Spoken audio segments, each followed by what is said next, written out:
ശരി, ശ്രീ അല്ലല്ല ശ്രീ പണിക്കർ, പറയട്ടെ, മുഖ്യം മുനമ്പത്തെ ജനങ്ങളെ കൈവിടില്ല എന്ന് വി ഡി സതീശൻ പറഞ്ഞിട്ടുണ്ടെങ്കിൽ കൈവിടില്ല എന്ന് തന്നെയാണ്. അതാണ് ശ്രീ എൻ ശ്രീകുമാറിന്റെ വാദം. അവിടെ ഈ 10 മിനിറ്റ് നമ്മൾ മാറ്റി വെച്ചേക്കൂ എന്നാണ്. അല്ല, അതിനുള്ള ആക്ഷൻ പ്ലാൻ എന്താണ് എന്നതിനെ കുറിച്ച് അദ്ദേഹം പറഞ്ഞിട്ടുണ്ടോ? പറഞ്ഞിട്ടില്ല എന്നാണ് ഞാൻ മനസ്സിലാക്കുന്നത്. അതായത് 10 മിനിറ്റിനുള്ളിൽ സോൾവ് ചെയ്യാൻ പറ്റുന്ന ഒരു വിഷയമാണ് എങ്കിൽ ശ്രീകുമാർ പറഞ്ഞതുപോലെ അത് കൃത്യമായിട്ട് ലിറ്ററൽ സെൻസിലുള്ള 10 മിനിറ്റ് അല്ല, മറിച്ച് അടിയന്തര പ്രാധാന്യത്തോടു കൂടി അത് പരിഹരിക്കും എന്നാണ് അതിന്റെ അർത്ഥമെന്ന് എല്ലാവർക്കും അറിയാം. അതുകൊണ്ടാണ് ചിലർ 10 മിനിറ്റ് എന്നും ചിലർ 1 മണിക്കൂർ എന്നും ഒക്കെ പറയുന്നത്. അങ്ങനെയാണ് എങ്കിൽ അതുമായി ബന്ധപ്പെട്ട് വളരെ കൃത്യമായിട്ടുള്ള ഒരു പ്ലാൻ ഓഫ് ആക്ഷൻ അവരുടെ കയ്യിൽ ഉണ്ടാകണം. സർക്കാർ അധികാരത്തിലേറ്റതിനു ശേഷം ഇംപ്ലിമെന്റ് ചെയ്യാൻ പറ്റുന്ന രീതിയിലത്തേക്കുള്ള ഒരു പ്ലാൻ ഓഫ് ആക്ഷൻ. ആ പ്ലാൻ ഓഫ് ആക്ഷൻ എന്താണ് എന്നതിനെക്കുറിച്ച് ശ്രീ വി ഡി സതീശൻ പറഞ്ഞിട്ടില്ല.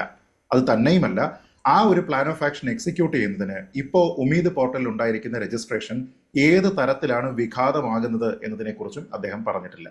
അപ്പോൾ ഇങ്ങനെ ഉമീദ് പോർട്ടലിൽ ഒരു രജിസ്ട്രേഷൻ ഉണ്ടായിട്ടുണ്ട്, അത് കഴിഞ്ഞ സർക്കാരിന്റെ അവസാന സമയത്താണ് നടന്നത് എന്നതിനെ വെറുതെ ഒരു എസ്കേപ്പ് റൂട്ടായിട്ട് മാത്രം ഉപയോഗിക്കുന്നതിന് വേണ്ടി നിലവിലത്തെ സർക്കാർ പ്രയോജനപ്പെടുത്താനായിട്ട് ശ്രമിക്കുന്നു എന്ന് പറയുന്നത് അത്യന്തം അപലപനീയമാണ്. അത് ഒരു വിഷയം. രണ്ട്, നമ്മൾ ഈ സർക്കാരിന്റെ മറ്റൊരു പ്രഖ്യാപനം, അല്ലെങ്കിൽ അവർ പ്രതിപക്ഷത്തായിരുന്ന സമയത്തുണ്ടായിരുന്ന മറ്റൊരു പ്രഖ്യാപനം ഓർക്കുന്നുണ്ടാകും. അത് നമ്മൾ ഭരണത്തിലേക്ക് വന്നതിന് ശേഷം ആദ്യത്തെ ക്യാബിനറ്റ് മീറ്റിംഗിൽ തന്നെ ആശാ പ്രവർത്തകർക്കുള്ള ധനസഹായം പ്രഖ്യാപിക്കും എന്നുള്ളതായിരുന്നു. എന്നിട്ട് ശ്രീ എൻ ശ്രീകുമാർ ഓർക്കണം, ആദ്യത്തെ ക്യാബിനറ്റിൽ തന്നെ അതുമായി ബന്ധപ്പെട്ട തീരുമാനമുണ്ടായി. ഇനി അത് ഒന്നാമത്തെ ദിവസം ഉണ്ടായിരുന്നില്ല എങ്കിൽ ശ്രീകുമാറിന്റെ ലോജിക്ക് കടമെടുത്താൽ ഒന്നാമത്തെ ക്യാബിനറ്റ് മീറ്റിംഗ് എന്ന് പറയുന്നത് കൃത്യമായിട്ട് ലിറ്ററൽ സെൻസിൽ ഒന്നാമത്തേതല്ല, ആദ്യത്തെ മാസങ്ങളിലോ ആദ്യത്തെ ആഴ്ചകളിലോ നടക്കുന്നതാണ് എന്ന് അദ്ദേഹം പറയുമായിരുന്നു. പക്ഷെ അങ്ങനെയല്ല അത് സംഭവിച്ചത്. രക്ഷാപ്രവർത്തനവുമായി ബന്ധപ്പെട്ട് വളരെ കൃത്യമായിട്ട് UDF ഒരു നിലപാടുണ്ടായിരുന്നു. അതിൽ കൃത്യമായിട്ടുള്ള അന്വേഷണം ഉണ്ടാകും എന്ന് പറഞ്ഞിരുന്നു. ആദ്യത്തെ ദിവസം തന്നെ അതുമായി ബന്ധപ്പെട്ട തീരുമാനമുണ്ടായി. സിൽവർ ലൈൻ മഞ്ഞക്കുറ്റികൾ ഇല്ലാതെയാക്കും എന്ന് പറഞ്ഞിരുന്നു. രണ്ടാമത്തെ ദിവസം തന്നെ അതുമായി ബന്ധപ്പെട്ട തീരുമാനമുണ്ടായി. KSRTCയിലെ സൗജന്യ യാത്ര എന്നുള്ള ഒരു പ്രഖ്യാപനമുണ്ടായിരുന്നു. ഒന്നാമത്തെ ദിവസം തന്നെ അതുമായി ബന്ധപ്പെട്ട് തീരുമാനമുണ്ടായി. അപ്പൊ നമ്മൾ ആലോചിച്ച് നോക്കിക്കഴിഞ്ഞാൽ അടിയന്തര പ്രാധാന്യത്തോടു കൂടി പരിഹരിക്കും എന്ന് പറയപ്പെട്ടിരുന്ന ഏതാണ്ട് എല്ലാ വിഷയങ്ങളിലും പൂർണ്ണമായോ ഭാഗികമായിട്ടുള്ള ഒരു പരിഹാരത്തിന് വേണ്ടിയിട്ടുള്ള ഒരു പ്ലാൻ ഓഫ് ആക്ഷനെങ്കിലോ അല്ലെങ്കിൽ പ്രഖ്യാപനമോ സർക്കാരിന്റെ ഭാഗത്ത് നിന്ന് ഇതിനോടകം തന്നെ വന്നിട്ടുണ്ട്. പക്ഷെ 10 മിനിറ്റ് കൊണ്ട് പരിഹരിക്കാൻ പറ്റുന്ന എന്ത് ഫോർമുലയാണ് മുനമ്പ വിഷയത്തിൽ UDFന്റെ കയ്യിൽ ഉള്ളത് എന്നതിനെ കുറിച്ച് ഇതുവരെ ഒന്നും പറഞ്ഞിട്ടില്ല. ഇനി ശ്രീകുമാർ പറഞ്ഞിരിക്കുന്ന പോലെ 10 മിനിറ്റ് അല്ല എന്ന് പറയാൻ എല്ലാ പാർട്ടികൾക്കും സ്വാതന്ത്ര്യമുണ്ട് എങ്കിൽ പണ്ട് കേരളത്തിൽ തന്നെയുള്ള പല BJP നേതാക്കന്മാരും പറഞ്ഞിട്ടുണ്ട് 40 രൂപയ്ക്ക് പെട്രോൾ കിട്ടുമെന്ന്. അങ്ങനെയാണെങ്കിൽ അവർക്കും ശ്രീകുമാർ പറയുന്നത് പിന്തുടർന്നുകൊണ്ട് 40 രൂപ എന്ന് പറയുന്നത് 40 രൂപ എന്നല്ല ഞങ്ങൾ ഉദ്ദേശിച്ചത്, അതിന്റെ ഒരു 2-2.5 ഇരട്ടിയായിട്ടൊക്കെ വരും എന്ന രീതിയിലത്തേക്ക് വേണമെങ്കിൽ അവർക്ക് പറയാം. ഇവിടുത്തെ ഏറ്റവും പ്രധാനപ്പെട്ട പ്രശ്നം എന്താണ്? വഖഫ് ബോർഡിൽ ഇരിക്കുന്ന ആൾക്കാർ, അതിൽ കോൺഗ്രസ് അപ്പോയിന്റ് ചെയ്തിരിക്കുന്നതാണെങ്കിലും CPM അപ്പോയിന്റ് ചെയ്തിരിക്കുന്നതാണെങ്കിലും വളരെ ഓർത്തഡോക്സ് ചിന്താഗതിയുള്ള കുറേയധികം ആൾക്കാരാണ്. അങ്ങനെയുള്ള ആൾക്കാരെ സംബന്ധിച്ചിടത്തോളം അവർക്ക് ഇത് വഖഫ് ഭൂമി തന്നെയാണ് എന്നുള്ള നിലപാടാണുള്ളത്. ഇപ്പൊ ഈ വഖഫ് വിഷയത്തിൽ ശ്രീ വി ഡി സതീശനെ സംബന്ധിച്ചിടത്തോളം അല്ലെങ്കിൽ UDF സർക്കാരിനെ സംബന്ധിച്ചിടത്തോളം മുസ്ലിം ലീഗിനെ കൂടി വിശ്വാസത്തിലെടുക്കുക എന്നുള്ളത് പ്രധാനമാണ്. എന്താണ് മുസ്ലിം ലീഗിന്റെ ഈ വിഷയത്തിലെ ഔദ്യോഗിക നിലപാട്? അത് വഖഫ് ഭൂമി തന്നെയാണ് എന്നാണ്. അതായത് അവിടെയുള്ള ആൾക്കാരെ മുഖ്യമന്ത്രി വി ഡി സതീശന് ആ നിലപാടില്ല. ശ്രീ പണിക്കർ, അദ്ദേഹം ഇത് വഖഫ് ഭൂമി ആണ് എന്ന് ഒരിടത്തും പറയുന്നുമില്ല. ഈ മുനമ്പത്തെ ജനങ്ങളെ കൈവിടില്ല എന്ന് അദ്ദേഹം ഉറപ്പും നൽകുന്നുണ്ട്. അപ്പോൾ അതും ലീഗിനെ പിണക്കിക്കൊണ്ട് തന്നെയാണല്ലോ. ലീഗിന്റെ നിലപാട് അത് വഖഫ് ഭൂമിയാണ് എന്നാണ്. അല്ല, അങ്ങനെയല്ല. അതായത് അദ്ദേഹം ഒരു ഇൻഡിവിജ്വൽ എന്ന രീതിയിലത്തേക്ക് ഒരു അഭിപ്രായം പറയുന്നതും സർക്കാരിന്റെ ഭാഗമായിട്ട് നിന്ന് അഭിപ്രായം പറയുന്നതും രണ്ടാണ്. നേരത്തെ അദ്ദേഹം പ്രകടിപ്പിച്ചിട്ടുള്ളത് വ്യക്തിപരമായിട്ടുള്ള അഭിപ്രായമായിരുന്നുവെങ്കിൽ ആ അഭിപ്രായത്തിനെ നടപ്പാക്കാനുള്ള അധികാരമാണ് ഇപ്പോൾ അദ്ദേഹത്തിനുള്ളത്. അല്ല, അത് ഇന്ന് മന്ത്രിസഭാ യോഗ തീരുമാനത്തിന് ശേഷം പറഞ്ഞത് നിയമ നടപടികളിലേക്ക് പോകുമെന്നാണ്. ഈ ഉമീദ് പോർട്ടലിൽ രജിസ്റ്റർ ചെയ്തതുകൊണ്ടുണ്ടായ സാങ്കേതികമായ പ്രശ്നം പരിഹരിക്കുമെന്നാണ് പറഞ്ഞത്. അത് മുഖ്യമന്ത്രി എന്ന നിലയിലല്ലേ, വ്യക്തി എന്ന നിലയിലല്ലോ. അല്ല, അത് പരിഹരിക്കണമെങ്കിൽ എന്താണ് അതിന്റെ മാർഗം? ഒന്നാമത്തെ കാര്യം മുസ്ലിം ലീഗിനെ കൺസൾട്ട് ചെയ്യുക. മുസ്ലിം ലീഗ് പറയുന്നത് എന്താണ് അവരുടെ തീരുമാനം? മുസ്ലിം ലീഗിന്റെ തീരുമാനം അത് വഖഫ് പ്രോപ്പർട്ടിയാണ്, ഒരു തർക്കവുമില്ല. 2, അവിടെയുള്ള ആൾക്കാരെ ഇറങ്ങിപ്പോകാനായിട്ട് നമ്മൾ പ്രേരിപ്പിക്കില്ല, അവരവിടെ കഴിഞ്ഞോട്ടെ, അവരെ അവിടെ നിന്ന് തള്ളിവിടുന്നില്ല. പക്ഷെ സത്യത്തിൽ ഒരു ഭൂമിയുടെ അവകാശം എന്ന് പറഞ്ഞു കഴിഞ്ഞാൽ അതിന്റെ ക്രയവിക്രയ അവകാശം ഉൾപ്പെടെയാണ്. അങ്ങനെ ക്രയവിക്രയ അവകാശം ഇല്ലാതെ എല്ലാ കാലത്തേക്കും അവിടെ വാടക കൊടുക്കേണ്ടാത്ത ടെനൻസ് ആയിട്ട് കിടക്കുക എന്നുള്ളതല്ല മുനമ്പത്തുള്ള ആൾക്കാരുടെ ശാശ്വതമായിട്ടുള്ള പരിഹാരം. 2, ഇതിൽ ഏറ്റവും പ്രധാനമായിട്ടുള്ള ഒരു കാര്യം എന്താണ്? സത്യത്തിൽ ഞാൻ ഈ നിയമം വായിച്ചു നോക്കിയപ്പോൾ എനിക്കിതിൽ തോന്നുന്ന സൊല്യൂഷൻ എന്ന് പറയുന്നത്, നിലവിലുള്ള വഖഫ് ബോർഡിനെ സെക്ഷൻ 14 വഴി, നിയമത്തിന്റെ സെക്ഷൻ 14 വഴി ഗസറ്റ് നോട്ടിഫൈ ചെയ്ത് നിലവിലുള്ള ബോർഡിനെ മാറ്റുക, പുതിയൊരു ബോർഡിനെ നിയമിക്കുക, എന്നിട്ട് പുതിയൊരു പെറ്റീഷൻ സ്വീകരിക്കുക, പുതിയ നിയമം അനുസരിച്ച് കളക്ടറെ കൊണ്ട് അന്വേഷിപ്പിക്കുക, എന്നിട്ട് ഡീരജിസ്റ്റർ ചെയ്യുന്നതിന് വേണ്ടിയിട്ട് റെക്കമെൻഡ് ചെയ്യുക. അതിൽ ആർക്കെങ്കിലും എതിർപ്പുണ്ടെങ്കിൽ അവർ ട്രിബ്യൂണലിൽ പോകട്ടെ. ഇതുമായി ബന്ധപ്പെട്ട ഒരു തീരുമാനത്തിന് വേണ്ടിയിട്ട് എന്താണ് മടി? എന്തുകൊണ്ടാണ് അങ്ങനെയുള്ള ഒരു കാര്യമാണ് ഞങ്ങളുടെ പ്ലാൻ ഓഫ് ആക്ഷൻ എന്ന് പറയാത്തത്? എന്തുകൊണ്ടാണ് അങ്ങനെ പറയുകയല്ലേ വേണ്ടത്? 10 മിനിറ്റ് കൊണ്ടുള്ള ഒരു സൊല്യൂഷൻ ഉണ്ടെങ്കിൽ, അടിയന്തര പ്രാധാന്യമുള്ള കാര്യമാണ് എന്ന് സർക്കാർ അക്നോളജ് ചെയ്യുന്നുണ്ടെങ്കിൽ ഇതാണ് ഞങ്ങളുടെ പ്ലാൻ ഓഫ് ആക്ഷൻ എന്നെങ്കിലും പറയണ്ടേ. അത് ചെയ്യുന്നില്ല. എന്താ പ്രശ്നമെന്ന് വെച്ചാൽ, നിലവിലുള്ള വഖഫ് ബോർഡിനെ മാറ്റിയാലും പുതിയ വഖഫ് ബോർഡിനെ കൊണ്ടുവന്നാലും അവിടെ മുസ്ലിം ലീഗിന്റെ താല്പര്യം ഉണ്ടാവും, സമസ്തയുടെ താല്പര്യം ഉണ്ടാവും, ജമാഅത്തെ ഇസ്ലാമിയുടെ താല്പര്യം ഉണ്ടാവും. അങ്ങനെ നിരവധി ആൾക്കാരുടെ താല്പര്യം ഇവിടെ ഉണ്ടാകും. സത്യത്തിൽ ഇവിടെ സംഭവിക്കുന്നത് എന്താണ്? വഖഫ് ബോർഡിന്റെ ഭരണത്തിൽ ആര് വന്നു കഴിഞ്ഞാലും അവര് പിന്തുടരുന്ന ഒരു വർഗീയ നിലപാടാണ്.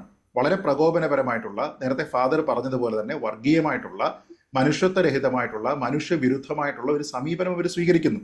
ഈ കേസ് സുപ്രീം കോടതിയിൽ നിലനിൽക്കുന്ന സമയത്താണ് തങ്ങൾക്കുള്ള അധികാരം ഉപയോഗിച്ച് സെക്ഷൻ 32 ഉപയോഗിച്ചുകൊണ്ട് ഈ ഫറൂഖ് കോളേജ് ഡിഫങ്ക്ട് ആയിട്ടുള്ള മുത്തവല്ലിയാണ് എന്ന് പറഞ്ഞുകൊണ്ട് ആ സ്ഥാനം സ്വയം ഏറ്റെടുത്തിട്ട് ഈ സർക്കാരിന്റെ അവസാന ദിവസങ്ങൾ, കഴിഞ്ഞ സർക്കാരിന്റെ അവസാന ദിവസങ്ങളിൽ ഇവർ ഈ ഉമീദ് പോർട്ടലിലേക്ക് രജിസ്ട്രേഷന് പോകുന്നത്.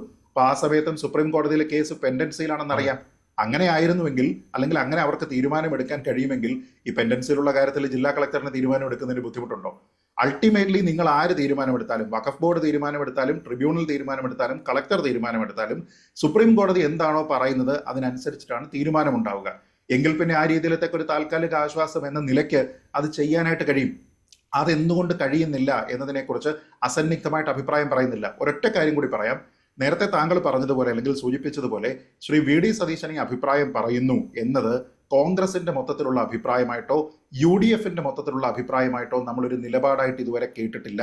അങ്ങനെ കേൾക്കാത്തതാണ് ഇതിലെ പ്രധാനപ്പെട്ട പ്രശ്നം.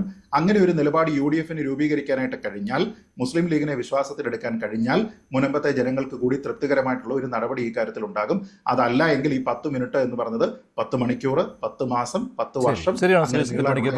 ടി എ മുജീബ് റഹ്മാൻ കൂടി ചേരുന്നുണ്ട്. അദ്ദേഹം വഖഫ് സംരക്ഷണ സമിതിയാണ്. അദ്ദേഹം വഖഫ് ആണ് മുനമ്പം ഭൂമി എന്ന നിലപാടുള്ളയാളാണ്. ശ്രീ മുജീബ് റഹ്മാൻ, ഇവിടെ ദീപിക ദിനപത്രം ഒരു എഡിറ്റോറിയൽ എഴുതിയിട്ടുണ്ട്. അത് സർക്കാരിനെതിരെയാണ്.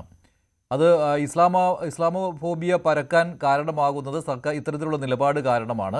വഖഫ് വിജ്ഞാപനങ്ങളെ തൊട്ട് കളിക്കാൻ സർക്കാരിന് ഭയമാണെന്നാണ്. എന്താണ് താങ്കളുടെ പ്രതികരണം? ഇതുതന്നെയാണല്ലോ ഇപ്പോൾ കാണുന്നതും. ഉമീദ് പോർട്ടലിൽ രജിസ്റ്റർ ചെയ്തിരിക്കുന്നു, ഈ കാരണം പറഞ്ഞ് ആ 10 മിനിറ്റ് സംഭവം 10 മിനിറ്റ് കൊണ്ട് പരിഹരിക്കാം എന്ന് പറഞ്ഞതിൽ നിന്ന് പിന്മാറുന്നു. മുനമ്പത്തെ വഖഫ് ഭൂമിയുമായി ബന്ധപ്പെട്ട് ഏതെങ്കിലും ഒരു ദിനപത്രത്തിന്റെ എഡിറ്റോറിയലോ അതല്ലെങ്കിൽ ഏതെങ്കിലും ഒരു ചാനലിൽ ചർച്ചയിൽ പങ്കെടുക്കുന്ന ഏതെങ്കിലും ക്ഷണിതാക്കളുടെ അഭിപ്രായങ്ങളോ അതല്ലെങ്കിൽ ചാനലിന്റെ ആ ചർച്ചയ്ക്ക് നേതൃത്വം കൊടുക്കുന്ന ആങ്കറിന്റെ അഭിപ്രായമോ ഒന്നുമല്ല ഇവിടെ മുഖവിലക്കെടുക്കേണ്ടത്. മുനമ്പം വിഷയം 1950 മുതൽ, പിന്നീട് 1964 മുതൽ പറവൂർ കോടതി മുതൽ, കേരള ഹൈക്കോടതി മുതൽ, ഇന്നിപ്പോ സുപ്രീം കോടതി വരെ എത്തിപ്പെട്ട് നിൽക്കുന്ന ഒരു വിഷയമാണ്. ഇവിടെ കോടതികളുണ്ട്, ഗവൺമെന്റുകളുണ്ട്. ഇതുമായി ബന്ധപ്പെട്ടുകൊണ്ട് വഖഫിന്റെ കൈകാര്യകർത്താക്കളായിട്ടുള്ള വഖഫ് ബോർഡ് ഉണ്ട്. ഈ കോടതികളും ഇതുമായി ബന്ധപ്പെട്ടുകൊണ്ട് ഇത് കൈകാര്യം ചെയ്തിട്ടുള്ളവരുടെ കഴിഞ്ഞ കാലങ്ങളിൽ അതുമായി ബന്ധപ്പെട്ടുകൊണ്ടുള്ള രേഖകൾ പരിശോധിച്ച് ആ ഭൂമിയുടെ യഥാർത്ഥ അവകാശികൾ ആരാണ് എന്നുള്ളത് കണ്ടെത്തി നടപടി സ്വീകരിക്കേണ്ടതിന് പകരം ഏതെങ്കിലും ഒരു പത്രത്തിന്റെ എഡിറ്റോറിയൽ നമ്മൾ ചർച്ച ചെയ്യപ്പെടുന്നതിൽ ആ പത്രത്തിന് ഒരു നേതൃത്വം ഉണ്ടാവും. ആ നേതൃത്വത്തിന്റെ അഭിപ്രായങ്ങളും ആ എഡിറ്ററുടെ അഭിപ്രായങ്ങളുമായിരിക്കും അതിൽ പ്രതിപാദിക്കും. പക്ഷേ ശ്രീ മുജീബ് റഹ്മാൻ, ഇവിടെ ഈ വഖഫ് ബോർഡിന്റെ ഇപ്പോഴത്തെ വഖഫ് ബോർഡിനെ വെച്ചിരിക്കുന്നത് LDF സർക്കാരാണ്. ആ വഖഫ് ബോർഡിന്റെ നിലപാടല്ല ഞങ്ങളുടെ നിലപാടെന്നും ഇന്ന് മുഖ്യമന്ത്രി തന്നെ പറയുകയാണ്. അതൊരു രാഷ്ട്രീയ നിയമനമായിരുന്നു. അവരാണ് ഇങ്ങനെ ഒരു തീരുമാനമെടുത്ത്, വഖഫ് ഭൂമിയാണെന്ന തീരുമാനമെടുത്ത് ഉമീദ് പോർട്ടലിൽ രജിസ്റ്റർ ചെയ്തിരിക്കുന്നത്. അത് ഞങ്ങളുടെ നിലപാടല്ല എന്ന് ഇപ്പോഴത്തെ മുഖ്യമന്ത്രി പറയുന്നുമുണ്ട്. ശ്രീ മുജീബ് റഹ്മാൻ, ആ നിലപാടിനെ താങ്കൾ അംഗീകരിക്കുന്നുണ്ടോ ഇല്ലയോ? ഏതെങ്കിലും ഒരു പത്രത്തിന്റെയോ ഏതെങ്കിലും മറ്റു മാധ്യമങ്ങളുടെയോ നിലപാടല്ല. കഴിഞ്ഞ ദിവസം ബഹുമാനപ്പെട്ട മുഖ്യമന്ത്രി, അദ്ദേഹം ചുമതലയേറ്റതിനു ശേഷം മുൻ മുഖ്യമന്ത്രിയും ഇപ്പോഴത്തെ പ്രതിപക്ഷ നേതാവുമായ CPMന്റെ കേന്ദ്ര കമ്മിറ്റി അംഗമായിട്ടുള്ള സഖാവ് പിണറായി വിജയനെ അദ്ദേഹത്തിന്റെ വസതിയിൽ സന്ദർശിക്കുകയുണ്ടായി. അന്ന് പത്രക്കാരെ അദ്ദേഹത്തോട് ചോദിച്ചു, പഴയ ഗവൺമെന്റ് തുടങ്ങി വെച്ചിട്ടുള്ള പദ്ധതികളും പരിപാടികളും ഈ ഗവൺമെന്റ് തുടരുമോ, അതല്ലെങ്കിൽ ആ പദ്ധതികളൊക്കെ പാതി വഴിയിൽ അവസാനിപ്പിക്കുമോ എന്ന് ചോദിച്ചപ്പോൾ അദ്ദേഹം കൂടുതൽ വാർത്തകൾക്ക് News 18 Keralam YouTube channel subscribe ചെയ്യുക.